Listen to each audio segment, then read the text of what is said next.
remember watching Captain America and Iron Man preventing the world from being destroyed by the aliens, or Mehmet the Conqueror taking Istanbul? Or do you envy Adele so much that it sometimes physically hurts to hear her voice, because it's maybe impossible to feel so many deep emotions at 19, 21. Now you can open your eyes, because the rest is not that magical. Well, whenever I hear one of these stories, I inevitably think about my own life, which is not quite full of such extraordinary accomplishments. So that's why, as soon as I was asked to prepare a speech for this conference, I googled this: how to deliver a great TED talk. I was actually disheartened by the result that turned out, because, for example, on the Forbes page, it said that be great in your life, make a superhero story. Well, I was like, thank you very much. Now I'm going to talk about me being Wonder Woman after I was bit by a spider. And that sounded a little bit incorrect and confusing, because I'm no Avenger, hence today you're not going to hear a superhero story. But then, how I was here to inspire you. Then I decided to go this way.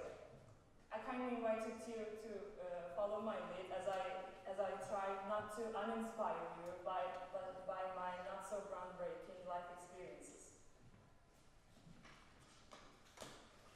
So let me tell you a secret. It all started with Ken Robinson. Maybe some of you know him by his talk, "Do Schools Kill Your Creativity?", which is the most famous TED talk. Well, months before I watched his talk, I read his book, The Element.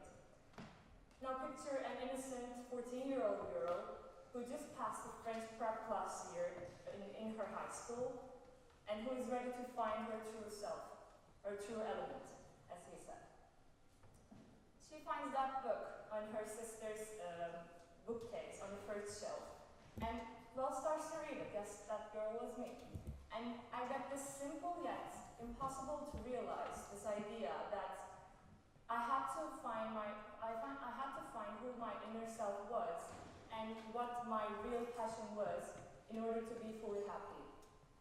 That sounded extremely easy at first, because I knew what I was most passionate about: reading. I was a fantasy sci-fi genre adorer.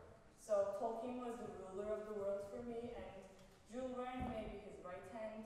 And on the other hand, there was Philip K. Dick, like the Secretary of State, and Ursula Le Guin, the powerful, strong leader who was the leader of the conspiracy group against this government. Yes, that was without a doubt my passion.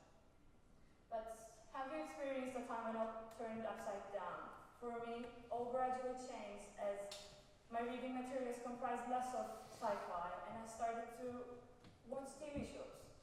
Then I decided that it was actually my passion. I think you all like TV shows. Like, who doesn't like seeing the brilliant mind of Sherlock portrayed by also talented Mr. Benedict Cumberbatch? So maybe that was my element, watching foreign TV shows. Then came my interest in languages. I had already been learning French for a year and falling in love with the beautiful language of love. But it was not enough. With French, I had the chance to pull my English level from B1 to B2 and merge my two passions into one concrete block: reading and watching into language learning. Then that 14-year-old girl started to learn Latin in French, and after that, 16th century English Latin, comparing to Roman Euro-Latin. And I decided that I was sure to be a philologist, the best one maybe. But as I turned the pages of The Element still, I found insecurity in myself, caused by not being able to find that one passion that I wanted to explore and be an expert of. I could not hold on to anything for a very long time, because I was fickle by nature. By the time I finished reading this book, I considered a moderately long time of mild depression followed, because I felt lost, purposeless, and maybe a little bit unnecessary by the time I was 15. And I'm sorry. Maybe maybe you think it's not a big issue, or I'm exaggerating, because maybe you think that all the adolescents feel the same thing, but it was a real issue for me back then. And I was in a little bit who I am crisis.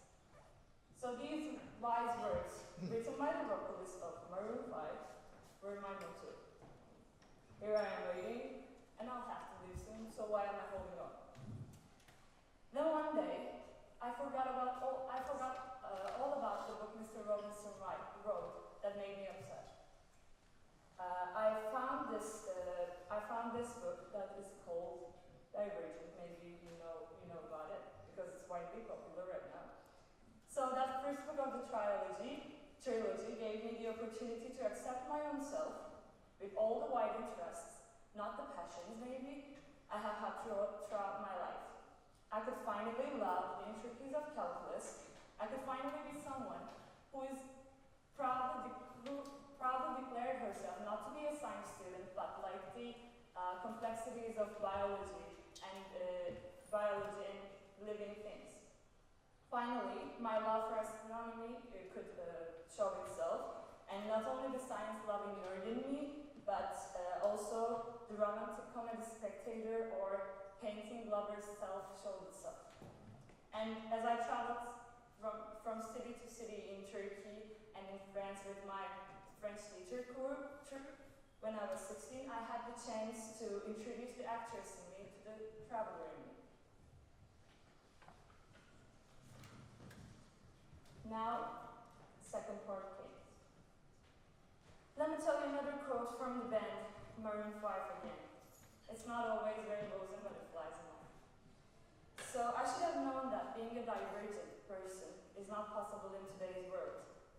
Not to spoil the book for you, but even the heroine in the book cannot do that years after our day. So let me ask you another question.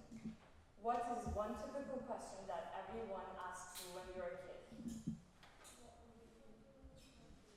Yeah, exactly. So everyone asks you what you want to be when you grow up.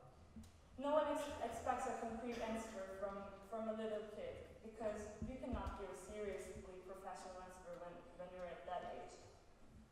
For example, when my teacher first asked me what I wanted to be, I said a hairdresser, and the next year I wanted to be a traffic police, and then an architect, and then a lawyer, genetic engineer, and maybe an astrophysicist. I decided that the short version is that my future career path kept splitting up very necessarily, and 2 years ago from today, it all became real when in high school they asked me to choose one specialization and concentrate in one subject. So they told me that I cannot take all sorts of classes, so I cannot take history with philosophy and chemistry, and I should choose one of them.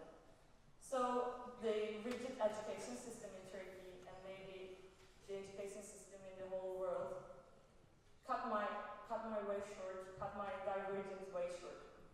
And on top of it all, as the end of my major episode in life, that is high school approach, the amount of time of a day started to fall short to the everything I wanted to do, thanks to the slightly fast rotation of Earth around itself.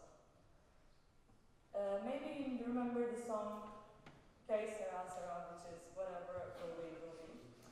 And everyone around me started to ask me this question, and they obliged me to choose, but I was too reluctant to do that. So came the sleepless nights, and as I tried to do this famous balancing your workload with the extracurriculars you love thing to do that, I was more or less torn apart between essays, online classes, schoolwork, and school clubs, and etc. So reading a book and maybe watching a TV became a burden for me. The suggestions from the self-improvement books were not enough, because I could not do less, sleep more, and be happy at the same time. I had to choose something. And because of that, I had to let go some of the things maybe I loved the most, such as sleep. And I tried to reach out to some sort of answer to the question I was asked. And I quit writing my journal, going to movie theater once a week, and learning Latin for fun, acting, and many more things my divergent self really loved. Right now, I stand here with a ticket to that future. Maybe after all I have been offered to a place on a plane, the university, to take me to a better career, to a better future. One does not necessarily follow a singular path. But I don't think that on that plane, after I land in the land where my future awaits, what I kept doing to attain the scope will define me. My self-definition of an adult will remain as the things I had to let go for this institution that's called a higher education. So I would like to welcome you to the third and last part of this tale. I've been mostly talking about myself. It is a universal problem, I think, this prevention of being who you are in the way that you desire to be. Even people who are willing to help you on the way may cause stress and decrease your motivation somehow. Along the way, I have learned that the path you will walk should not belong to anyone but you, and be it a well-known author or a member of your family. Of course, you should clear the path with the advices you get, and notice the heads up about the impasses, but you should not allow someone who laughs at you because you like to run while playing an oboe make you think your decisions twice. I think you should enjoy being well-rounded because maybe the passions you don't think you have will not define your future. So if you want, stay fickle, and as long as it's who you are, it's okay. Thank you for listening.